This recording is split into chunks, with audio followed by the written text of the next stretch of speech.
So I know you as Stevie Wright, the coach, singer, performer, um, breathwork facilitator. But mostly what I know you as is the woman who hypes people up and gets them fucking on it. Mm, How does that's that sound? nice.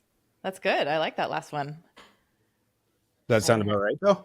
Absolutely. I haven't heard that last one before. I'll take it. Well, I mean, they're like I know people that have infectious attitudes and personalities that get people to do things.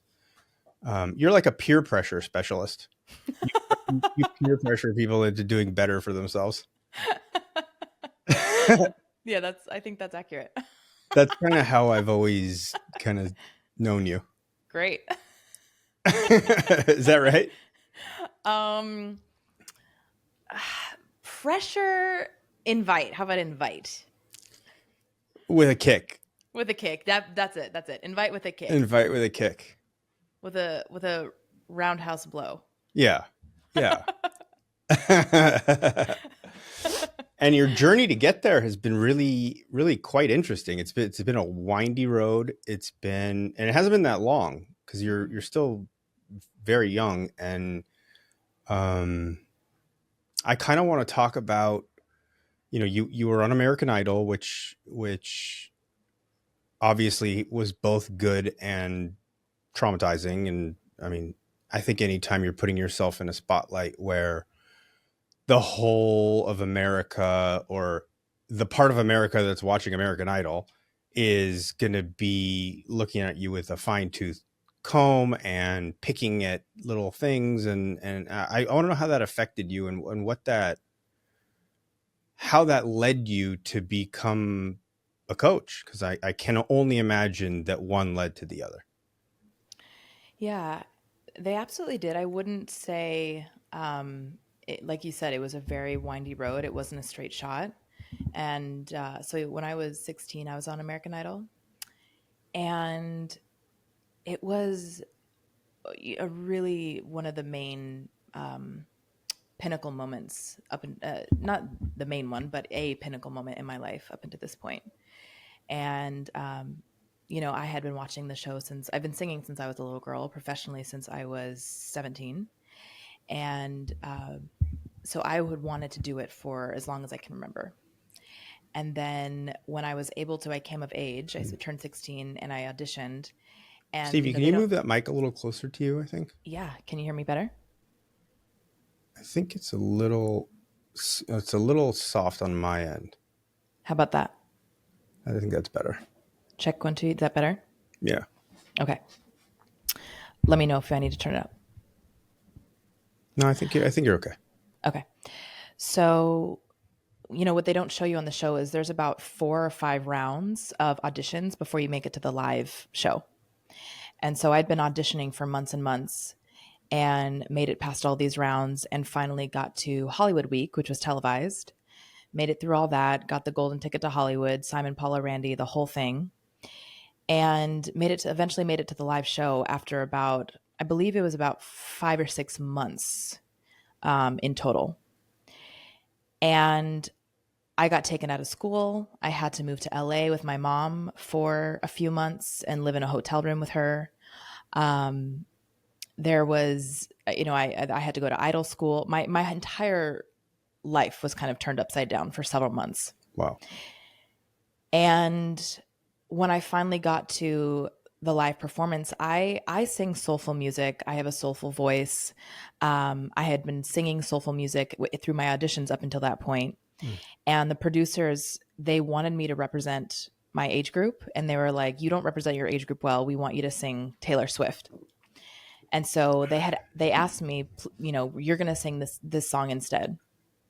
And it's just not my repertoire. It's not what I do. And so up until this point, keep in mind, I have no professional experience. My repertoire, my expertise is high school choir.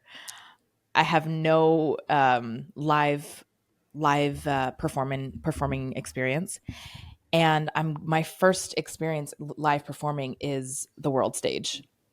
And I'm I go out and I'm about to walk onto the stage. The producer hands me the microphone and says, "Don't fuck up. You're about to sing in front of 33 million people." Oh. That's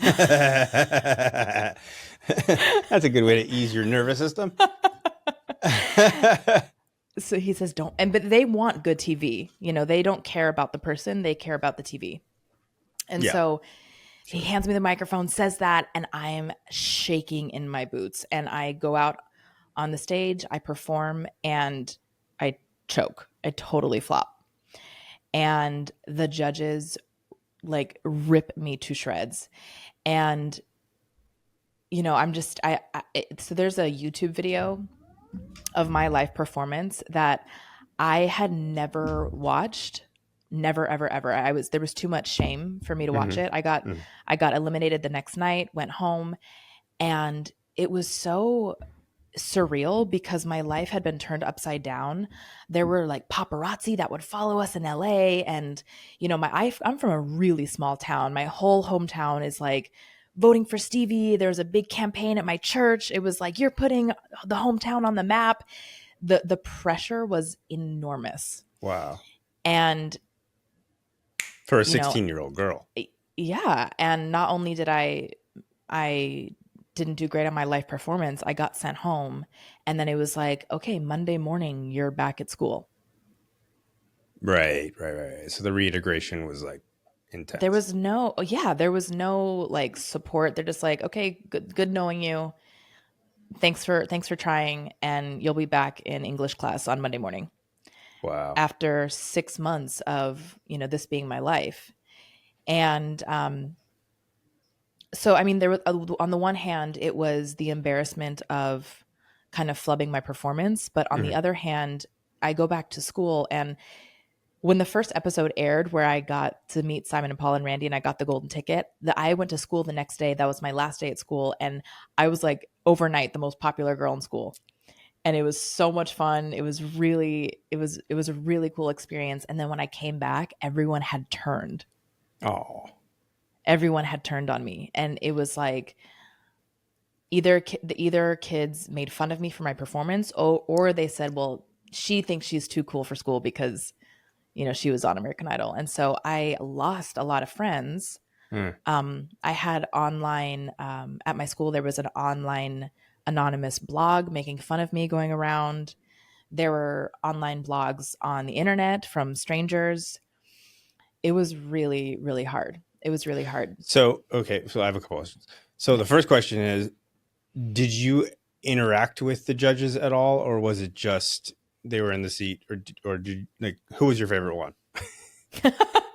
My season, there was a guest judge named Cara Diaguardi, season Hmm. 8, and she's a really famous songwriter, and she was really cool. She was awesome, and she kind of took the role of a mentor, Hmm. and she had um we didn't have a lot of interaction with them, but it felt like she had kind of she told me, actually, she's like, I'm counting on you. Like, you're my pick. I think you're going to win. And so when I messed up, she was like, "Oh, I'm so disappointed in you. I'm so, and it's like, you're talking to a child. These are adults talking to a child about how disappointed they are in me, and um, how terrible it was. And it was really rough. It was a really rough time. Yeah. Um, was it fun? It was. It was. There were elements of it that were really fun, that were really interesting. Um, there were elements of it that were really not fun. We had to wait around all day long for a little bit of filming here and there. As a teenager, it was tricky to be in such close quarters with a parent for so many months. Um, there were elements of it that were really fun and really cool, and then there was elements that were not great at all. And what initially possessed you to do it? Because it's a big undertaking, it's a big risk, but I mean, it's a big spotlight. It's a lot. Um, I had always, since I was little, I had always been drawn to it as something that I wanted to pursue. I didn't know as a kid what it entailed. So I was really naive in that way. I didn't know what it entailed. I kind of just had like stars in my eyes. I didn't know what it actually meant or what it was or what was going to be needed out of me or what the even like actual requirements were. I didn't know. Mhm. So I think there was just a bit of naivety in it, that I didn't know was gonna how it is gonna affect me. Yeah, I feel like when you put a kid who's 16, 50, I mean, there's pretty young kids that are, and they have no real reference. I mean, you have no real reference for No. that kind of spotlight, that kind of like that can really, it can really mess with you. Like, Yeah. were you dealing with like nightmares afterward? Like, what was the aftermath for you? I was dealing with a lot of anxiety. I was dealing with a lot of shame. There was no one I could talk to about it. I had a couple close friends who I a little bit opened up to, but honestly, I think I dissociated through a lot of it. So I didn't know what was really happening. Mm, It was like, it happened. There was so much shame, and part of me just went lights out. So there, I think I dissociated through quite a lot of it, that I didn't know how to process my own feelings. So I kind of was just like, that was a cool thing I did. And now, and I'm sitting on the top of a bunch of fear and shame, and we just carry on. And that was, wow, that was wild. And we're just going to go back to junior year. right. And you had lost so many of your friends, and so you felt pretty alone in this, yeah. I felt pretty alone. At the time, so my family was pretty religious growing up, and there was a youth pastor that I was really close to, that he supported me, actually, not in depth, because I didn't tell anyone really what was happening, but he was a safe person for me that I really appreciate, and I think of him fondly to this day. That's amazing. Yeah. I mean, it's great.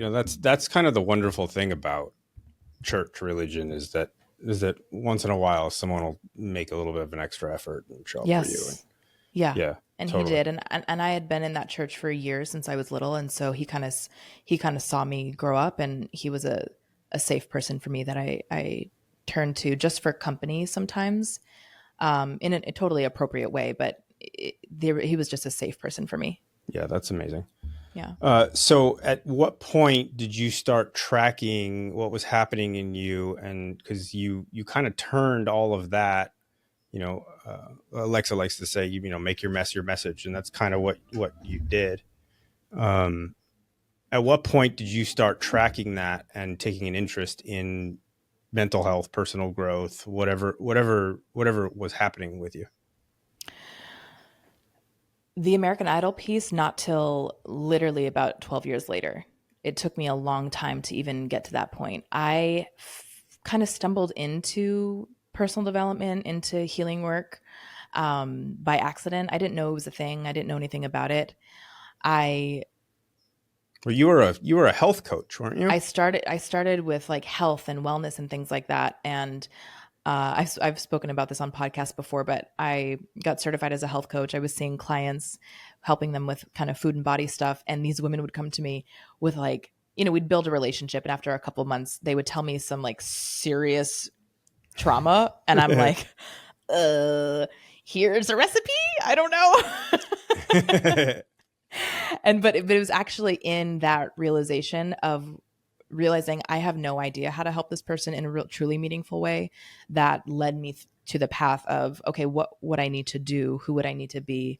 What support would I need to get to be someone who could actually help this person, in a meaningful way, not just with, recipes and stuff like that. So that was actually the, how I dipped my toe in. And that was about 7, 8 years ago. Which is interesting because I remember when I met you, you kind of were a little timid, but you weren't that timid, but you were like very much unbloomed, we'll call it. And Yeah. um, I mean, you met me. When did you meet me? When I was 24 or 25, something like that.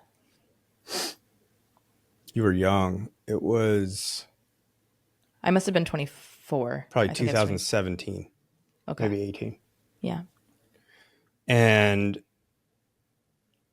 I remember when you were the cool thing about you is that you kind of are unafraid, and it's a strange thing to see someone going through reinvention and just doing it and just deciding and doing.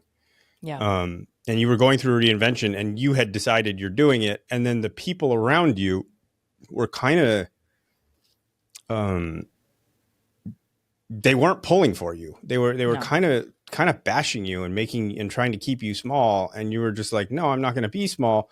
And, you know, it's kind of, you know, coming out the other end and seeing how every one of those people has changed their mind, and it was just about you holding your context and making that decision.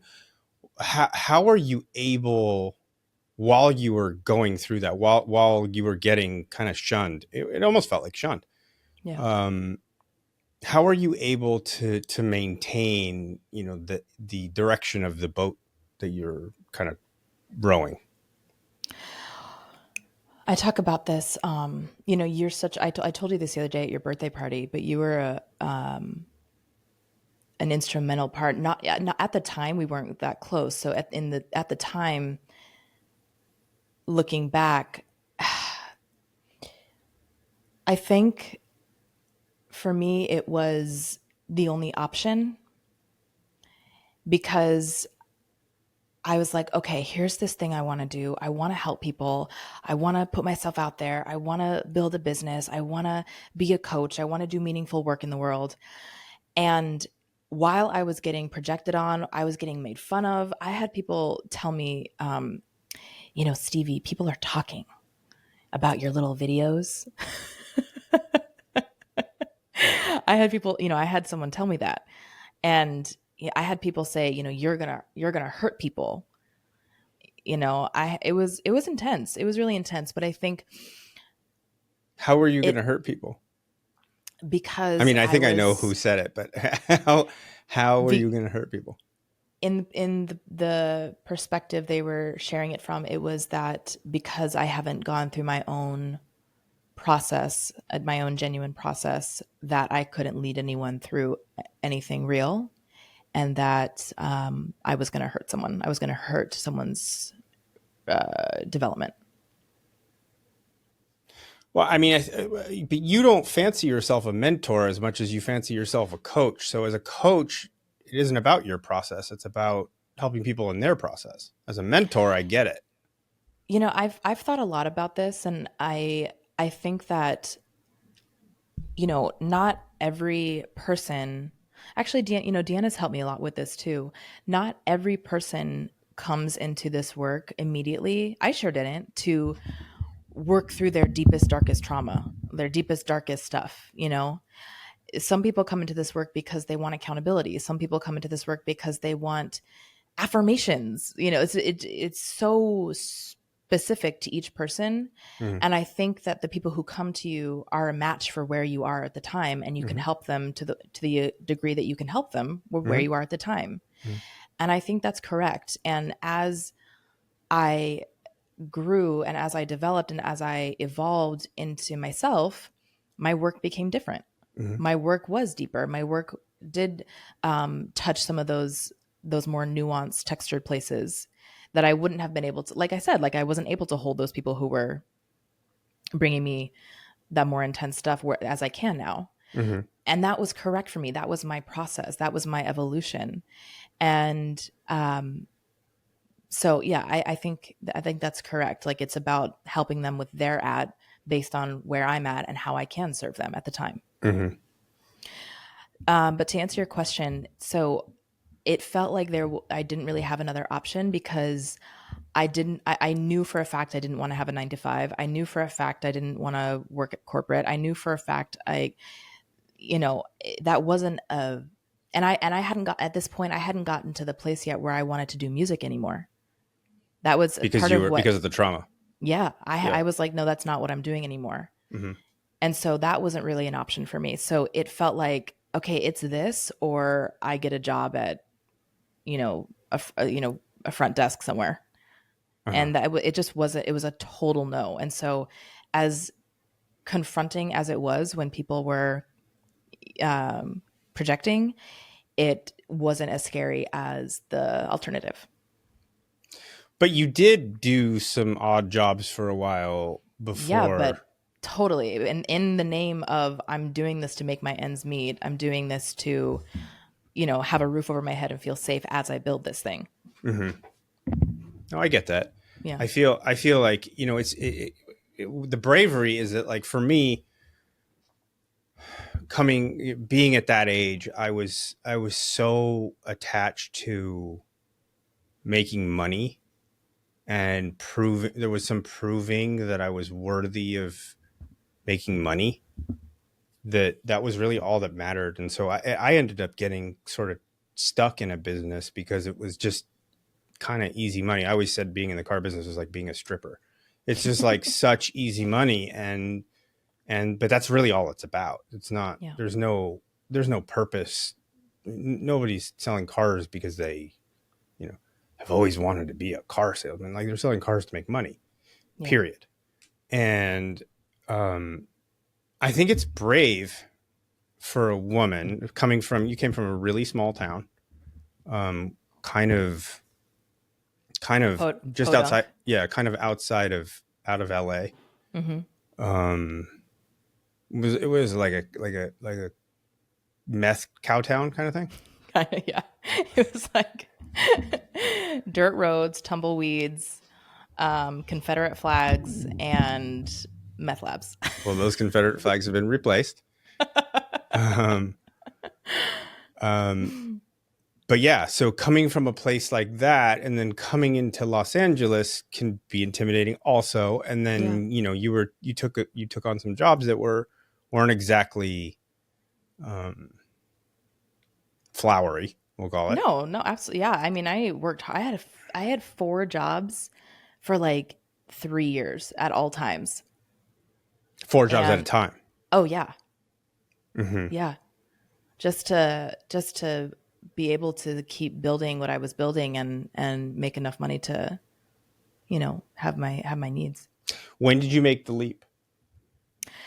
I made the leap in January of 2019 when I was working a job and we all got laid off.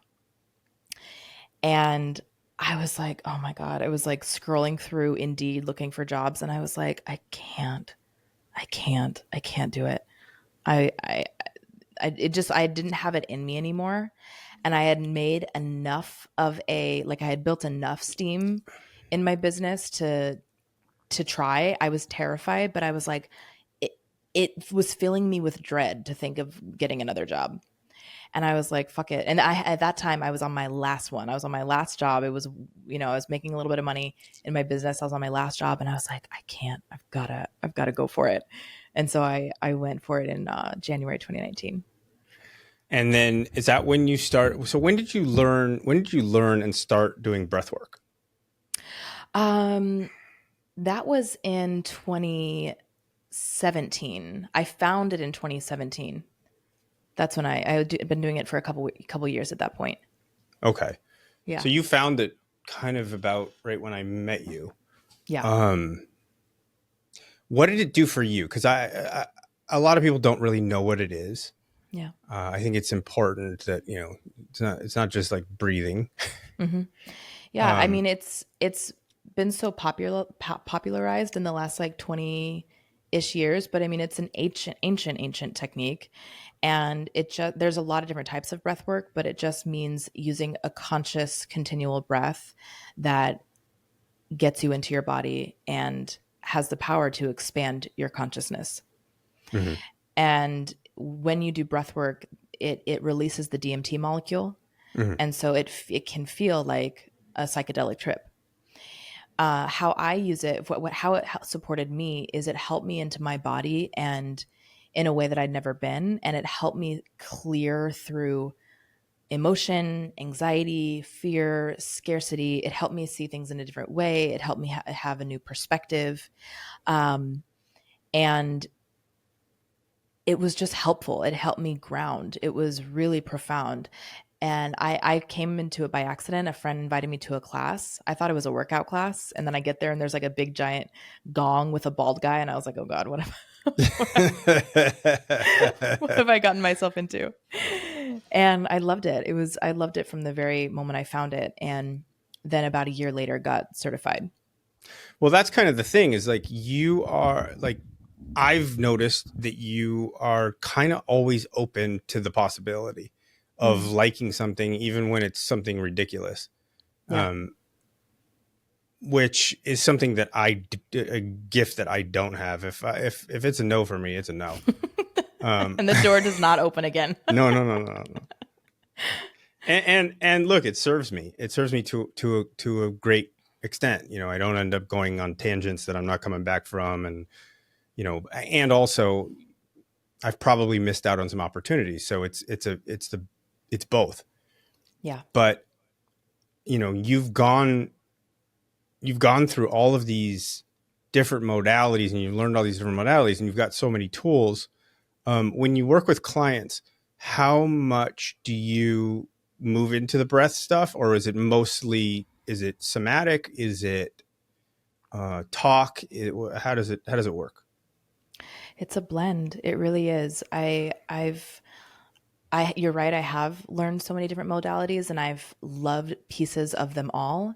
And so when I sit with someone, I'm taking a read of where they're at and what would be the most useful. Mostly it's somatic these days. I'm in a season where it's mostly and heavily somatic. I know you had Stacy on. I've learned really heavily from Stacy. I do breathwork with my clients about once a month. And we talk a lot. I get a read of what is happening and how I try to work is they'll give me the story, they'll give me what's coming up, they'll give me the situation, and then we work with the energy of how is this showing up in other places? What's the recurring pattern? Is it working with the defense mechanism and meeting the true need underneath? So, when I work with someone, I'm trying to read between the lines of what's happening in their life and how it's showing up in all these different places, and then working with it energetically and somatically. Do you find that people connect to that easily?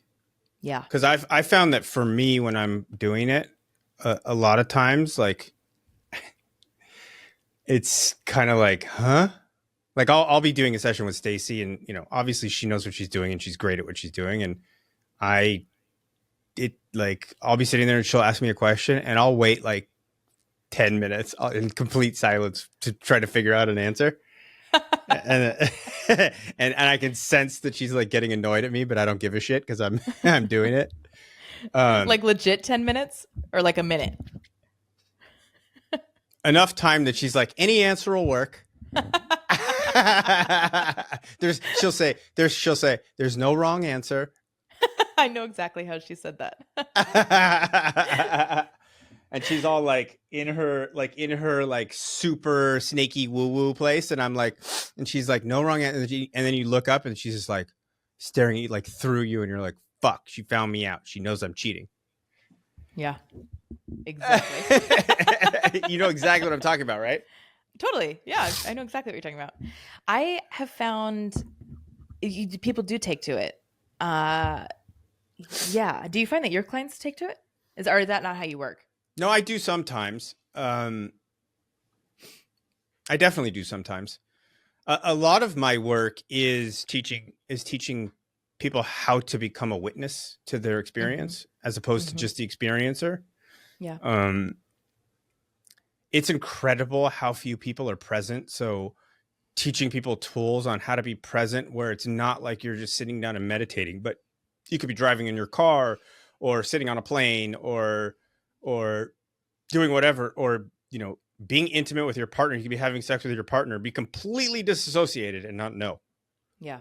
And then your partner feels that like in a subtext or subliminal way, and they're irritated by you, and you don't know why they're irritated by you, and it causes a loop, Yeah. right? Because they think that you don't want to be intimate with them when that's not actually the case. You have trauma there, or a lot of it I've a lot of it comes from puberty that I've found. Yeah.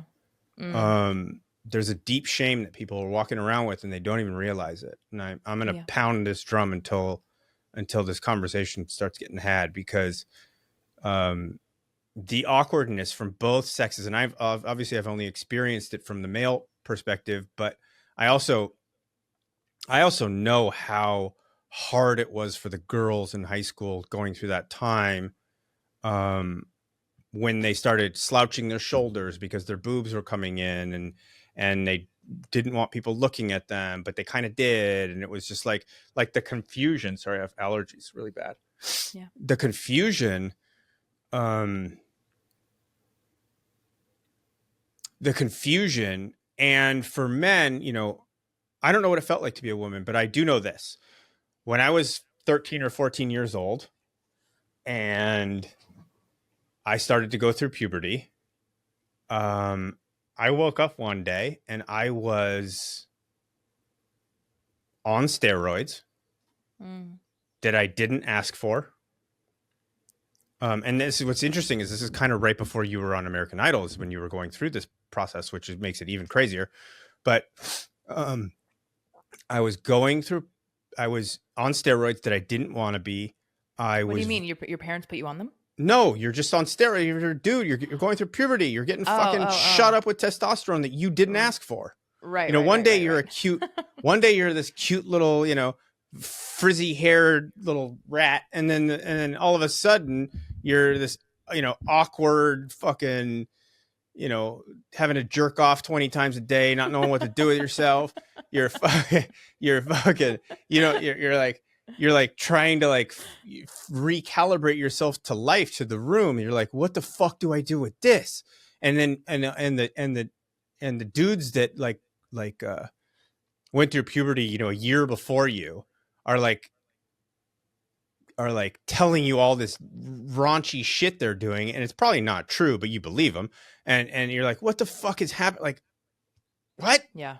And you're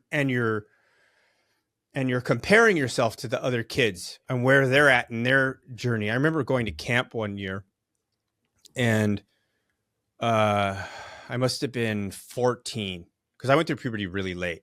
And when I graduated high school, I was 7 or 8. And my first year of college, I grew 4 or 5 inches. Wow. I was small leaving high school. Yeah. My brother, I think my brother might've been 5'3" when he graduated high school. He's 6'2". Wow. Yeah. He shot up like a foot. Yeah. He had a really hard time. That time of his life was really traumatic. And I think that added to the pressure of it for me, because I had so much compassion for what he was going through. And it was fucking hard to watch. Yeah. And it was interesting to see how different people in the family dealt with it, because there was part of the family was compassionate for his experience, and part of the family that was like kind of like embarrassed that it was happening and like wanted it to be perfect. And it was really wild to see. But for me, comparing myself in that time, and then when I became sexually active later, I probably disassociated for the first 2 or 3 years of having sex. I probably wasn't in the room. Yeah. Because like there's all these like weird things that are coming into my head. Like I would get really heady. I didn't know how to be in my body. I didn't know what that meant. But I knew that I was real fucking exposed, and I was real vulnerable, and I had heard stories about girls talking shit about dudes they fucked, and I didn't want to be one of those dudes. And it was like this whole head fuck. Did you experience that? So I experienced, I lost my virginity when I was 19. So my first year of college, and well done. Yeah, and I mean, because I grew up so religious, it was less about the religion as it was, I was just terrified of my parents, because the wrath that would have come if I had gotten caught would have been so extreme. Really? Oh yeah. It was really. Oh yeah. It was like I would have been taken out of school. I would have been like shut up. Oh, I'm not kidding. No, But you lived in the place where people have sex when they're like 1. What do you mean? Didn't you live in like inbreeding nation? No, it wasn't that bad. It wasn't that bad. It wasn't that bad. Keep in mind, we're still in California, Scott. Okay, I've been to parts of California that are a little A hairy. little, a little You ever hairy. been to the Salton Sea? No, I don't need to go. um, so it was not really a God thing. Honest, it was so interesting. My experience with religion, I there was parts of it that I loved. I loved the community about it. I loved the like tribe of it. Mm-hmm. I went to a mega church, so there was like there was just community. You know, there was Oh, always something. you were. So it was a born again thing. It wasn't like crazy like that. It was more we were in our seats. We were not, no one was like tapping your head and like giving you a healing and nothing like that. People were normal. People were seated. We had our hands lifted in the air, praising God. But it was huge. It was a huge church, and so there was. I got to ask you, Yeah, because yeah. I'm so curious about this. This is such a thing for me. Okay. I got to know. Okay. Okay. So I grew up. I was raised Jewish, Mm-hmm. and interestingly, as an adult, I don't feel connected to any religion. I feel like, or I feel connected to all religions. Like it's not a no, it's almost a yes to all. Okay. When you're in a megachurch, is it the energy of all the people going nuts around you that is intoxicating, or is it a genuine personal connection to God that you're feeling? Both. Or it basically, I'm asking you, is it real? There, yes. Well, yes, and so it was. I mean, we had, and there was a lot of funding at our church, so we had incredible services. Like the band was amazing. The preachers were amazing. Oh my God, you should have seen our Christmas services, our Christmas Eve services. They were like a production. Oh, It Deanna was would have lived that shit up. oh my God, Deanna, I honestly, I think about going back sometimes and going to a Christmas service because they are so good. They're actually remarkable, and they're really it's fun. It's fun. So yes, there is some amount of it that you're into the energy because it's just like such big energy and Mm-hmm. it is intoxicating. Mm. But also I had a personal relationship. I say had because, well, let me rephrase. I have a personal relationship with God. It's just not under these days, it's not under any dogma or religion. It's just me connecting with myself, with my soul, with my spirit. So it's not, before it was a man in the sky who I was connecting with, who I felt very connected to. Mm. And so it was, I mean, it's both. And there are people who it is very, very true for them. Very true. And you can see it in their expression. You can feel it in their embodiment. And then you can feel people who it's not true for, Mm-hmm. but they want to be there for the community and they Mm-hmm. want to be a part Mm-hmm. of something and they want to be included, Mm-hmm. but it's very real. Absolutely. My context just shifted these Mm-hmm. days, as I kind of grew up. Um, But where was I going with that? What was I? Oh, because we were talking about sex. Did you have more questions about the religion thing, the church thing? I mean, I could stay on the religion thing for a long time because I'm really curious. Because when I grew up and I went to a temple and it was not fun. Mm-hmm. Like the thing about Judaism, at least as I experienced it growing up, is that it was like serious business. Oh my God! And then our summer camps. Yeah, ours wasn't. Oh my God! Best times of my life at church camp. Yeah, I went to Jewish camp. They were fun, but there was an element. I don't know. I kind of always felt a little outsidery of it. I maybe I just I always felt a little outsidery of it, and there was there was always a conversation about how we were persecuted, and that was and so I was internalizing that as so wait, so as a people we're victims. Mm-hmm. And I Mm-hmm. didn't and then I saw like people around me like acting victimy. Mm-hmm. And so I saw that um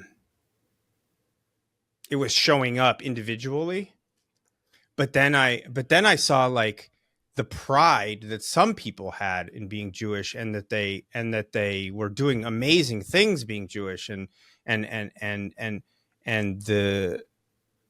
uh the morality of being Jewish was fully aligned. Yeah. Like that was fully aligned. Yeah. Um but the victim element of it, I just felt, I don't know, I felt like it was, why can't I just be me? Why do Mm-hmm. I have to be a part of this victim thing?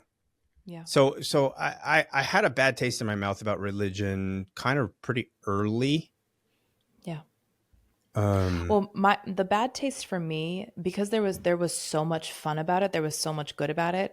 The bad taste for me came with how they treated the women, and it was not there was no women in leadership. Women really couldn't be in leadership.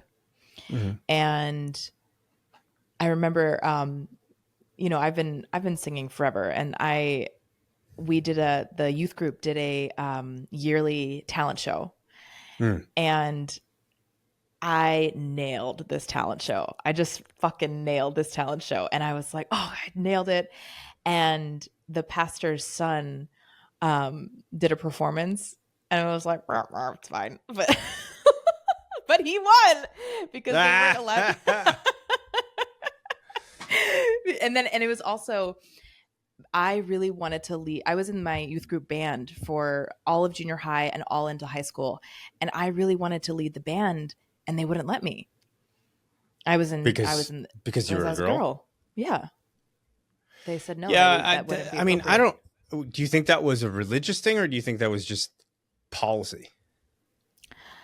I think it was built into the policy because of the religion. And what do you know what the religion said about women being in leadership? Was there something? Yeah, I can't quote any Bible verse or anything like Right. that, but I their interpretation was specifically that men need to be in leadership, and that Hmm. and it was also, I remember that there was a couple there who, the man cheated on his wife, and they were kind of a prominent couple in the community that he was in. Anyways, so he cheated on her, and it all kind of came out, and they really supported him, and and that was she was leaving him, and they supported him and were going to really help him, and demonized her. Really? They demonized her and completely shunned her out of the community because she chose to leave him. But he, okay. You Yeah, know? no, there's a, I mean, those things happen in our culture and have happened in our culture for a long time, and it doesn't make sense to me. Yeah. I mean, I work a lot with couples, and I've experienced all of it. And I mean, look, no one's ever cheated for no reason. Hmm. And also, like, why is the man less culpable than the woman? Like, what, like, Hmm. it just, there's no logic to that. Yeah. Yeah. There's no logic to that at all. So that was and so the other thing, luckily it's somehow, Scott, I did not take this part on. It was such a no for me. I could feel it in every fiber of my being. But when we got to about eighth or ninth grade, I think, they have like basically the sex talk with us. And I mean, there's a note that goes home. They get consent from the parents. The parents know it's happening, and they split up the girls and the boys, and they have the sex talk with us, and the purity talk with us. The And purity talk. Oh, this oh is yeah. going to be good. They This is had in church school or this is in school? this is in a youth group. This was my Church. church Okay. church yeah, church school. And so they split up the girls, and one of the women who led the who was a part of the youth group for the girls, she glued two pieces of paper together, a blue and a pink, and she glued them to get together, and then she ripped them apart, and some of the pink was on the blue and some of the blue was on the pink, and she was like, this is why we can't have sex before marriage, because if you have sex before marriage, you can't actually give your full self. You can't fully give yourself to your husband one day because some of someone else's blue is on your pink. Essentially. That's the dumbest shit I ever heard ever. That's unreal. But it was so interesting because in the moment I'm learning this and I'm like, is anyone listening to what's happening right now? It's like So I thought you weren't bought in at no, all. no. I mean, that's madness.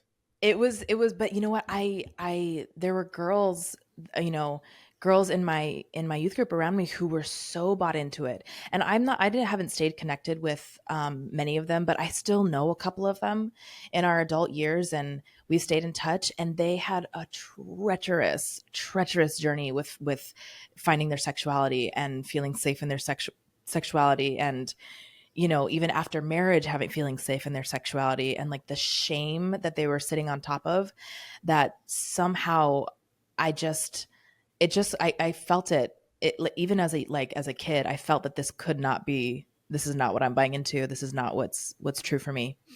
And so that leads me back to my first time having sex. I had a serious relationship right out of high school, all through college. And so it wasn't good sex. It never is in the beginning. No, it wasn't good it's sex. Awful. It's like bumping into each other and then being like, what happened? Being like, whoops, sorry. What happened? That was weird. That was weird. That was weird.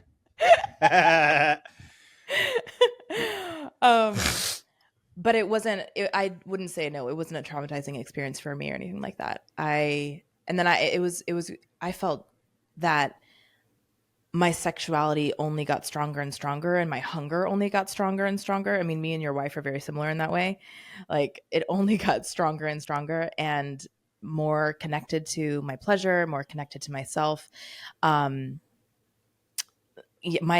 sexual expression has not been something that I've had to. Now, let me be clear. It's not that I haven't had a process with it. It's not that it's been perfect by any means. And I've done a lot of work around really getting into my body in a way that I have, the last few years as I've been really diving into the somatic work, getting into my body in a way that I never have. So the sex has only gotten better and more like nuanced, and like more, I can feel the subtle energies. And that wasn't a thing, so that's been really. Yeah. Well, you're blind to that shit until you're older. Yeah. Yeah. You could totally blind to it. I didn't know that was possible. Yeah. But yeah, that's kind of been my journey with that. Yeah. I don't know who told me, but someone told me that women who are highly sexually charged tend to move towards being healers, that there's some correlation between one and the other. There's something there. I don't know, but I do know that I know a lot of female healers, and all of them are pretty highly sexually charged. Yeah, that makes sense to me. I don't know what the correlation would be, but that feels true. Yeah, I don't know what it is either, and I'll look it up. But okay, what are you going to Google for that? I don't know. What's the prompt? I don't know. I was like, you're going to look what up? No, there's definitely something. Okay. I'm really bad at prompts anyways, which is why I don't like research anything. Because like I'll be like, how do you ask this question? I'll call Maximus. I'll be like, hey Maximus, how do you ask this? Oh yeah. All right, so you went through that, and then you became a coach. And you started the breast channel, and the breast channel kind of took off right away. Yeah. So just to kind of go back to a question you asked earlier. So I did all, I was getting into this work, and then through going into therapy, getting my own support was after, I think I was like 28 when I finally started with the American Idol stuff, and my therapist at the time was like, "Have you really ever like processed this?" And I was like, "No, I know." I was like, "I know it can't be good, but I haven't really gone into it." And so it wasn't until I was like 27, 28 that I got in there with how deeply it affected me. Mm-hmm. And she had asked, "Have you ever watched the video of you performing?" I was like, "No, never." And she was like, I think it'd be helpful to just start there and see what it brings up for you. And Scott, I found it on YouTube. It's like a 4-minute video. It took me like 3 hours to finish. Because you're just dying, bawling. Bawling, like hyperventilating. It was like watching myself in not only perform, but then get ripped into. It opened a pocket of the shame and the terror that I had suppressed.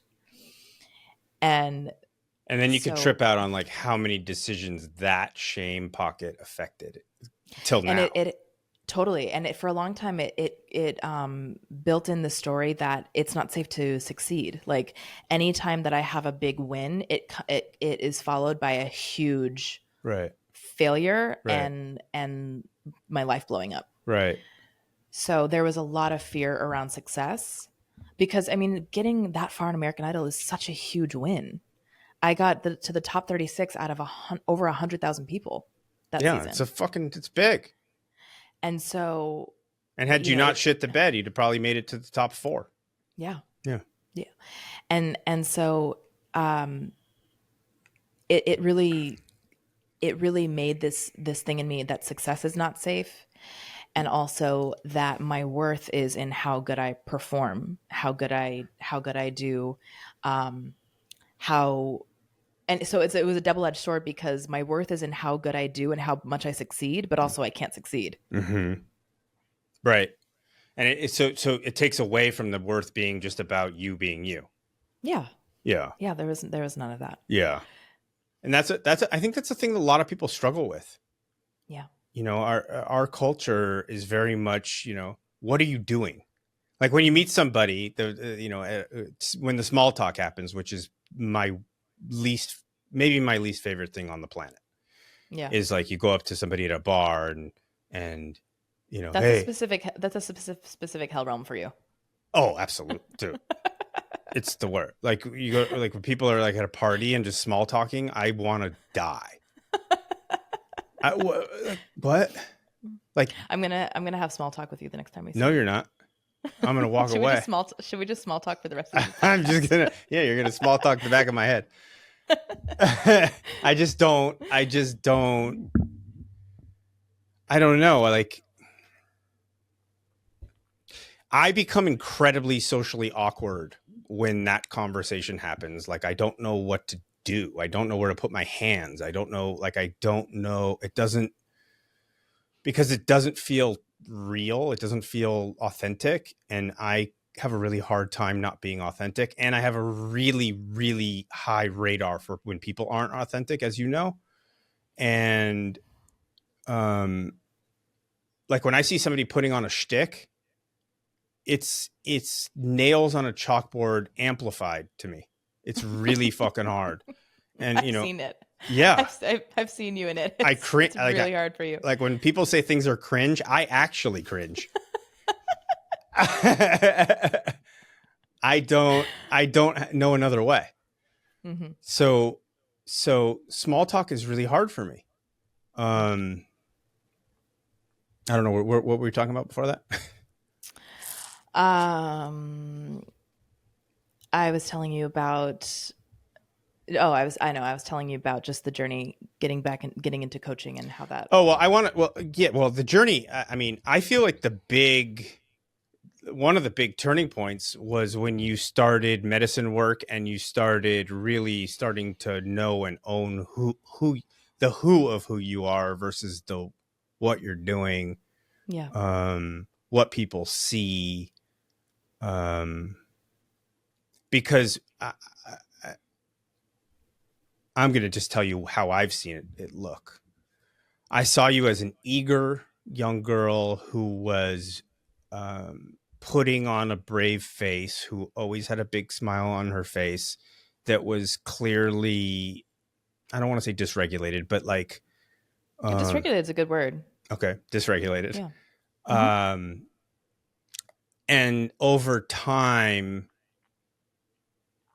become embodied and become and move the energy down into her body. So there was a power that was coming through that was, it was very throaty before, and then it moved into a lower area, and where you weren't being taken seriously before, it was impossible not to take you seriously now. That's Mm. how I've seen the evolution go. Thank you. What do you attribute that to? I mean, I would say that it's, you know, the self exploration in medicine, and I would say that it's having people project their shit onto you, and you having those gut checks, and because you're always willing to hear it, which is insane. Like you're like I would be like, "Fuck you, asshole! You're projecting onto me. You're full of shit," and you'd be like, "Oh, I'll look at that." I'll consider it. I'll take it under my. Yeah, I'll chew on it. yeah. I See can what's what. clearly see that you're projecting your shit onto me. No, you're like, nah, I'll look at it. I'll see what's what. I'll Yeah. see. It might be mine. You're right. Oh, you know what? Let me just see there. well, I so well. Let me just say on one thing about the dysregulated piece that actually kind of ties into the idol thing for a second is that you know I think, and this actually is not just idol. I think it was uh, turned up with idol, but I've always like I had a dynamic that I grew up with that you know performing is the thing. You're a performer, and that is what makes you valuable. Mm-hmm. And it was not on purpose, but there was a real I really got the message that how I perform, literally as a performer, is what makes me valuable. So the thing about having a big smile on my face all the time, the thing about being dysregulated, that was my shtick because I thought I had to be on. I had to be on, and I had to be smiling, and I had to bring the energy, and I had to be boom, pa, ah, ooh, ah. Like that was part of the thing. And it was a defense, obviously, but it was also what I believed is the only thing that was allowed. This is who I have to be in the world. This is who I am in the world. And um so I got called fake a lot, and they were right. There was a lot of fakeness. Yeah, it was just, I mean, look, the reason we weren't close in the beginning was because I'm allergic to shtick. And And so like the fakeness was also that I'm not really allowed to bring any of my need or my feeling or my truth about how I'm struggling. I have to be seen doing really well, and I have to be seen performing really well and doing, like, putting on that whole thing, or else my life blows up mm, and love goes away. mm, And for me it was that extreme because it happened. mm-hmm. It did happen. Yeah, you had proof. I had absolute proof Mm-hmm. that when I'm not succeeding and performing really well, my entire life blows up and people turn. Mm-hmm. So that was the only tool I mean, that was the only like tool I had in the tool belt Right. is put on a face. Yeah. The medicine work definitely was a part of it, but I would say even more than that is the relationships that I made in the community, um, and the intimacy that was able to be created over the years, and the safety with being real, and the safety of taking off my mask and being received in my fullness was really more of the medicine for me rather than the medicine itself. I happen to agree with that. It's interesting because I told you about it. I did an Aya ceremony like a couple months ago, and you sit alone. And while there's value in that, they call it noble something or other. While there's value in that, for me, having the choice and being able, because I had those headaches and it was very alone for me, which I think is a lot of people's wounding, is loneliness Mm-hmm. and lack of community and lack of being seen, and possibly more so being watched, where you feel like people are watching you and they're looking for you to make a mistake and they're looking for you to stumble so they can laugh at you or kick you out or whatever it is. And me opening up where I mean, I had chainmail and armor and swords and axe. I had all the shit when I started this work, because I worked in a hostile environment, and it served me. Yeah. Um, Learning how to let all that go and be seen and be experienced. I mean, I feel like that was the biggest gift I was given. Yeah. Me too. And it allowed me to be brave and make some hard decisions that I wouldn't have Yeah. otherwise been able to make, because I knew I was supported. Right. Right. Exactly. And it was the being seen in what I'm truly experiencing, and it actually created a new nervous system for me that before was like always kind of rattling and up here and never fully dropped in.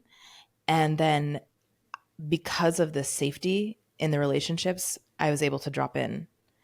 Um, and so you know that thing where you said of like it was before it was in the throat and it got lower, Mm-hmm. it was because of the relationships Mm-hmm. that I fostered and nurtured over the years and cultivated Mm-hmm. that allowed me to be in my emotions and be with myself. Mm-hmm. You know, And then, okay, so you learned how to have yourself, is what I'm hearing. You learned mm-hmm. how to have and to be had, and Mm-hmm. to be held, Yeah, and feel safe in being held, and knowing that you're not going to be split on. yeah, I think that we're living in kind of a borderline um, society right now, where there mm-hmm. is a very, it's, with the cancel culture, can't canceling somebody is borderline. That's a borderline Yeah, split. yeah, And I think that's actually one of the biggest fears as people that we have, yeah, is being canceled. yeah, And it's being canceled by the public, or it's being canceled by somebody who you thought was your friend or a partner, or etc. yeah, I mean, I know what it feels like for that to have happened. Not in a major way, but I do know what it feels like. yeah, And it's incredibly painful. It's one of those thought mind fears that lives kind of in the realm of death. yeah, Um, you tackling that, you looking that straight in the face is brave. It's mm-hmm. brave because you kept yourself out of the pool for fear of drowning. You could have had a fun time swimming in the pool, and now you're swimming in the pool and it's great. Yeah, And that, I think that from my perspective, I feel like, do you feel like that safety is the reason that now you thrive in the way that you do, and you feel safe to put yourself out there in a really vulnerable way? Because your stuff is pretty vulnerable. When yeah, the content you create is pretty vulnerable. yeah. I think it definitely has something to do with it. I think, you know, my friendships, the relationships that I have are my relationship with my husband, my relationship with you guys are my favorite part of my life. My relationships are my favorite part of my life. And I feel so secure in them. So absolutely there's a safety and a foundation that I always feel like I walk upon Mm-hmm. that. And it's not to say that I don't get scared sometimes of what, you know, strangers on the internet will think. That's it. Of course it comes up, Mm-hmm. but it's not, it's like there's this, the relationships are so real Mm-hmm. that it always feels like I have you guys to lean into. Mm-hmm. and the real thing to always go to, Mhm. because if something were to happen, it's like I have people behind me and supporting me and next to me and with me. Absolutely, it's a part of it. Mhm. Absolutely. Yeah. I mean, I am a pretty open person in general, and I think sharing, I don't share all the pieces, and I think that's correct. I'm not going to share all the pieces, but I do share a lot, Mhm. and I think that's what connects me to people, Mhm. because I talk about things that we're all experiencing, Mhm. and a way to be with it and a way to meet it. And I my goal is to be authentic as much as I can online, as real as I can for something that isn't real, you know. Mhm. Well, what's interesting is that when you start on a personal growth journey of any kind and you start to get real, you tend to lose friends, Mhm. which is the fear, Mhm. which is, I think, is part of the reason subconsciously people don't get into that work, because they realize somewhere in their body or in their back of their mind, they know that they're in unhealthy relationships, or they're in relationships for the sake of commiserating.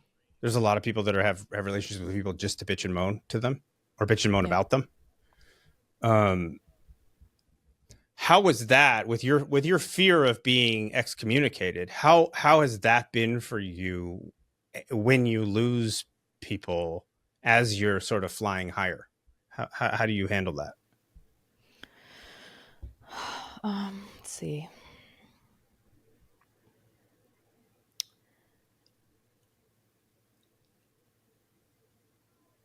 I mean, I think that, I've worked with Deanna and Stacy for years, and they've both been so instrumental in so many things, but I think that specifically, um it's real. I mean, there's I don't these days I don't feel this way that much anymore, because again, I feel really secure in the relationships, but there was a time when I was still clearing a lot of the unsafety, Mm-hmm. that, confrontation was terrifying. Terrifying. And I like, if I had to have a clearing with someone, like beads of sweat would be dripping down my armpits and my heart would be beating out of my chest, and like so sure that love was going to go away and it was all going to blow up. And but there was also something in there of not trusting myself, that I would have myself, Mm.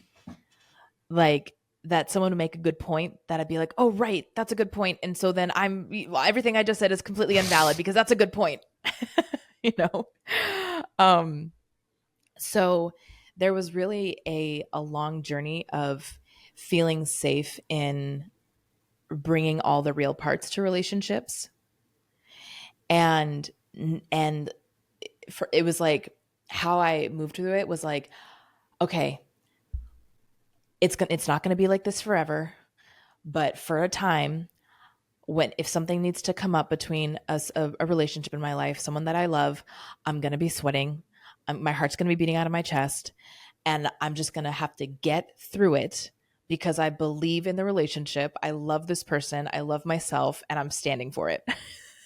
So it was just more like, this is what it's going to be until it's not. And I tell my clients that too, like, clients who are really scared to have confrontation or bring their needs in a relationship. I'm like, look, it very well may feel like death. It's going to feel fucking awful and terrifying until one day it's not. Mm-hmm. And you've built up enough of a skin to be like, okay, I'm safe. This relationship is safe. Mm-hmm. And if something were to blow up and they turn, fuck, that's going to be really painful, but I'm going to have to get through that too. And that would be good information for me to have. But it's been a long journey of feeling like, oh God, is it safe to bring my needs? Is it safe to, what if I do get excommunicated? What if it all goes away? And I just am standing for something bigger. I'm standing for something more. And I want to stand for intimacy. Mm. Yeah. I want to stand for true intimacy and connection. And fuck, okay, if I have to, if it feels dreadful on the way there and I sweat through my shirt, then so be it. But I believe that one day it's not going to feel like this. Right. And that's true. It doesn't feel like that anymore. Yeah. I mean, you're pretty open when you have a bone to pick. Yeah. You are. You know, like there were months ago, we had a thing Hmm. and it was minor, but it was also, I felt really safe in it, Hmm. you know, and we were both grounded, Hmm. and you had things to share with me and I had things to share with you. And it was like, it's all fine because we love each other, you Yeah. know, and there would be a time where I would be terrified to have a conversation with you about that. Which would probably make it unsafe Yeah, because I would feel that. totally. Yeah. And if I'm wound up and I feel that you're teetering, I'm going to pounce because that's kind of how I am. Yeah, no shit.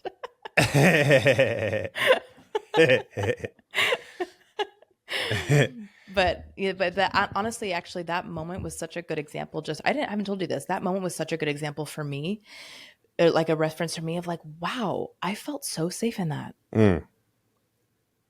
There was no drama. I wasn't sweating. I said what I needed to say. He said what he needed to say. You know, we got to come back into connection, and it was like, oh, this was actually not a scary thing. But in it was like, oh wow, I felt it in the moment. I felt it after we got off the call, but I was like, in the moment, I was like, I feel good right now. Yeah, I mean, look, the fact is that 100% of the evidence of our relationship is that we stand for each other. We show up for each other, period, Yeah. without fail. And so there's never there's never a reason I'm gonna split. I don't split on people. I've Mm-hmm. been split on a number of times. I know what it feels like, and it doesn't feel good. It feels really Mm-hmm. bad.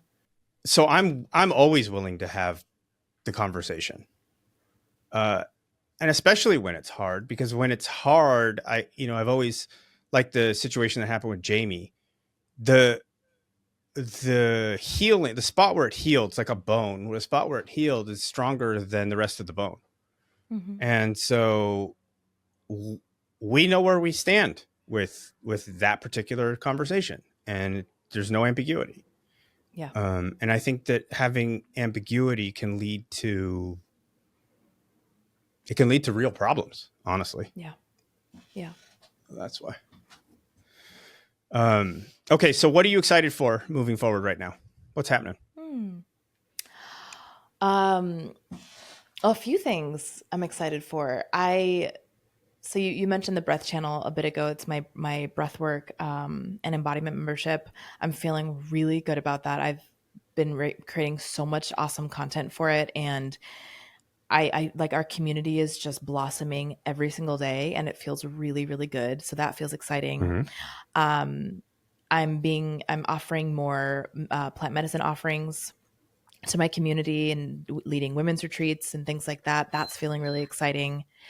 And then you also, you know, I started a GoFundMe recently to start making some money so that I could finish my album, and that feels really exciting. That feels really exciting. I put out a 4-song original EP, invested 25 grand of my money to do that last year, and I want to finish it now. And so I started a GoFundMe, and people have been so gracious to support, and that's feeling really exciting because I want to finish the record. We didn't even get to talk about all that stuff, but you know, I'll just say in a breath, which is, as I healed from the American Idol trauma, part of it was like I really lost my creativity and my artistry. Mm-hmm.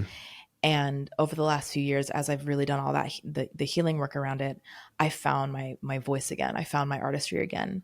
And in May of 2023, putting out that EP was a huge, huge win. Not just because it was amazing music, but because what it meant for me. Well, and to be clear, it was amazing music, and um, it really I mean, it was my kid's favorite song for two of them were my kids' favorite songs for I don't know 6 or 8 months. Like they would get in the Yeah. car, let's listen to Stevie's song.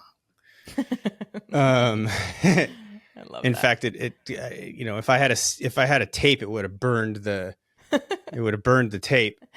But it is really good, and it's really apropos to you. It's really aligned with you. And Yeah. if anybody's listening to this, I listen to Stevie's songs. They really, because like I said, Stevie's kind of a bully for being the best version of yourself, and these songs put you there. She just puts you there. Her energy is very, very contagious. Mm, Your energy is very contagious, thank you. and it's always wanting the best for her. And the music, when you hear it's wanting the best for you. It's And that's my intention. I wrote about that. You have to write a little, kind of my story in the GoFundMe, and I wrote about that. And it was beautiful to. I know this for myself, but it was actually beautiful to write out the story because it affirmed my intention with my music, which is joy and positivity and connection and possibility and fun. And that's what I want to do. And so I'm really excited about that. I'm really excited about that. I want to do 8 more songs and finish the record. And it's one of my 2024 goals. yeah. I mean, one of the things that you're really good at that I see a lot of people aren't is fun. That's Yeah. something that you're really fucking good at, and I I think take it very seriously. and it's contagious.